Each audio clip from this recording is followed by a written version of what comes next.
Hey guys, Rogorange here. Welcome back to the channel, and today we are back at looking at development systems. And in today's episode, it's a GameCube, and not just any GameCube, the NR Reader GameCube. Now you might be asking, what is an NR Reader? Well, see, the Nintendo GameCube had a lot of development systems made for it, starting off with the GDev, the big bulky black box. Then you have the TDev, which was a smaller, more compact version of that. Then you had the NDCP Reader, which used cartridges. And then you have the NR Reader. This is the GameCube development unit that would use discs to test games. Now, looking at the box, it's pretty white, it's pretty green, it's pretty plain. Of course, on the front here, you have the Nintendo GameCube logo, you have the NR Reader logo, as well as some information written in marker. On this side, you have pretty much the exact same thing. The NR Reader logo, the GameCube logo, and this green stripe that goes around. On the back side here, you have the NR Reader logo, but then you have the NTSC, you have the USA, and then you have all the copyright and patent pending stuff. In here, you also have the serial, and unfortunately it does not match the console, but just to have this box at all is pretty sweet. Then looking on this side, it's more of the same as the others, with the green stripe going around, the NR Reader logo, as well as the GameCube logo. And of course, same thing here. Now, let's actually open this thing up. Alright, first thing here is a development disc. We're going to look at that in a moment. And then we have the actual GameCube itself. Getting the box out of the way, you're going to see the GameCube kind of looks like a regular GameCube, but it's in this really nice turquoise color, teal color, sorta. And this color is exclusive to this specific model. There are no retail ones that I'm aware of that have this same color scheme. And before we continue, I just want you to know that the GameCube is not a perfect cube. You can do the measurements yourself on your own time. That's not what this video is about, but I figured I'd just ruin your day and let you know that this thing is not a perfect cube. But anyways, as we flip it to the underside, you're going to see the serial here. It does not match the one on the box, if you remember from just a few moments ago. And then you have the special label that reads NR Reader, and it's got all the important information that you would need to know. Plus on the underside, you have all of the normal serial ports that you would on a regular GameCube. And the vent on the one side is also pretty plain. Then you have the front, also the same. Back, also the same. But then you get onto this side and things get a little bit interesting. Starting right here, you have this Nintendo warranty seal, which since the date it was manufactured has not been tampered with on this unit, so we'll be keeping that about the same as it was when we found it. And then up here is where it gets really, really interesting, is that you have this switch and it's labeled USA Japan, and you might be wondering what that means. This is actually a region switch. This can switch development regions. You can switch between USA and Japan. Now, you have to do this when the system is off, or otherwise the effect will not take place. Alright, without any further delay, let's get this thing hooked up and I'll show you around.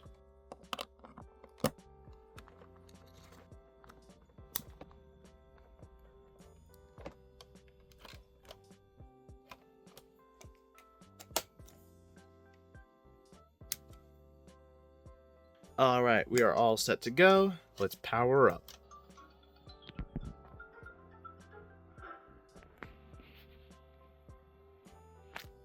Alright, turns out, apparently I'm too stupid to use a Wavebird, so we're gonna go grab a regular wired controller. I will be right back.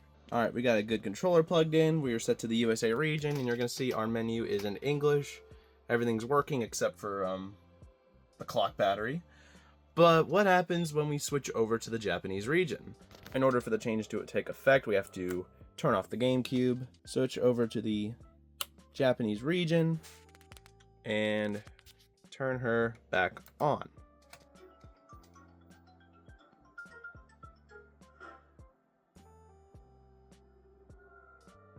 And you see now we are in a Japanese menu. Like, this is awesome. Honestly, one of my favorite parts of the whole system is that you can just change the regions literally at the flip of a switch.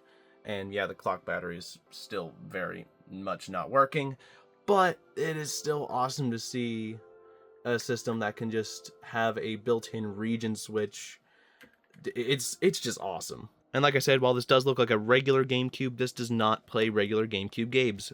See, we are in the Japanese region, so I'm going to go ahead and grab a Japanese game so that we can try it out. Alright, we got ourselves a Japanese copy of Dojin the Giant, or Kyojin no Doshin, as it's known in Japan. This is an official Japanese copy of the game. It's honestly a pretty unique title for the GameCube. It's a shame that America never got it. But anyways, we're going to put the disc in here and I'll show you exactly what happens. Alright, we got the disc. We're going to place it in there real carefully. And we are on the disc menu, so when we close it, it should at least try to read the disc. And it says no disc, which means that this is a legit development system, because a legit development system does not read regular retail games. But what it does read is NR discs. NR discs being the medium that developers would use to put their prototype games onto physical media and be able to play it on one of these machines. And that's where the disc from earlier comes in, because the seller threw in this press release prototype of 18-wheeler by Acclaim. This one worked for January 11th, 2002, which, if I remember correctly, was about a month or so before the official release date in the United States. So we're gonna take our disc out and then put it in the GameCube, so that way we can truly see what the system can do. I keep having to lift my camera off the tripod here to keep filming this process, but it's the best way you're gonna be able to see it. We're gonna be careful, put that in there, and this should read the disc just fine. Oh, okay. Yeah, I figured out what I did wrong, is that because this is an American region game, the system has to be in the American region. So give me 1 second. All right, here we go. It fires right up. We have no reason to assume that this is a retail game, because it's on a development disc, first of all, and second of all, it's dated over a month before the game's official release in North America. But it is 18-wheeler. It is a press release prototype, which means it is pretty much finished, and that is really, really loud. So we're gonna play through this and see if we notice anything that might be not finished. Yeehaw! This is some really good music. Alright, we're just gonna play arcade, because that's just how we're gonna have to do it. Asphalt Cowboy Streamline. Sure. Why not?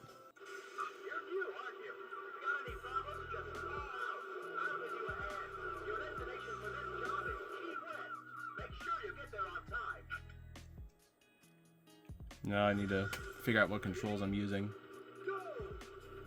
Okay, so it's the L and R.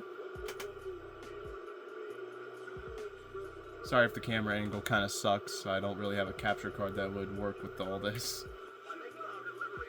Shift up. How do I shift up? How do I shift up? I don't know how to shift up. Warning, reverse gear. What? Figured out the horn button. Not too fast. Aren't I supposed to be like better than this guy? like faster than him? I can't go faster. Nice. What? Oh hey, there's a Denny's. What? What do you mean time's up? Come on, try again. I'm good, but thank you for the offer. I appreciate it. Yeah, why not try it again, just for funsies? We're doing a lot better than we were last time, that's for sure. We're actually doing really well right now, surprisingly, except now the fact that we're losing. Alright, let's go this way. Yeah. Okay. Oh, okay, we're good.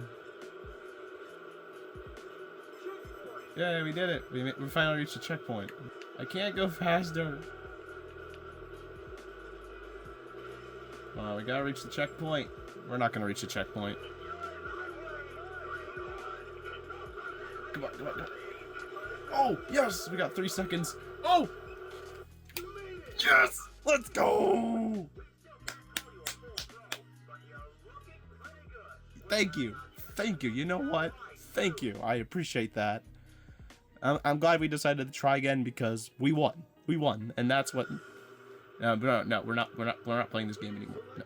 So, 18-wheeler by Acclaim. This dates the retail release by about a month or so, and it's definitely a press release prototype because it feels very finished. I've never played the actual retail game myself, but from what I can gather, nothing seems like placeholder, nothing seems basic, nothing seems broken. It seems very flushed out, seems very playable. That being said, that was actually pretty fun. I'm not gonna lie to you. I may consider purchasing the retail version of this game. Anyways, this was a look at the NR Reader. Unfortunately, this is the only prototype game I have for it. I do have another NR disc, but it's a sealed one, unfortunately, so it has nothing on it anyways, and I'd like to keep it sealed. Anyways, that's going to do it for this video. If you guys enjoyed, be sure to leave a like. If you want to subscribe to see more content like this, then please do so. I run polls and behind-the-scenes posts on my channel page. Be sure to check those out. Again, Poggers is a partner of mine. Use code ORANGE or use the link in my description to save 10% on your Poggers order. All of my social links are also down below. Anyways, my name's Rogue Orange, and I'll catch you next time. Peace.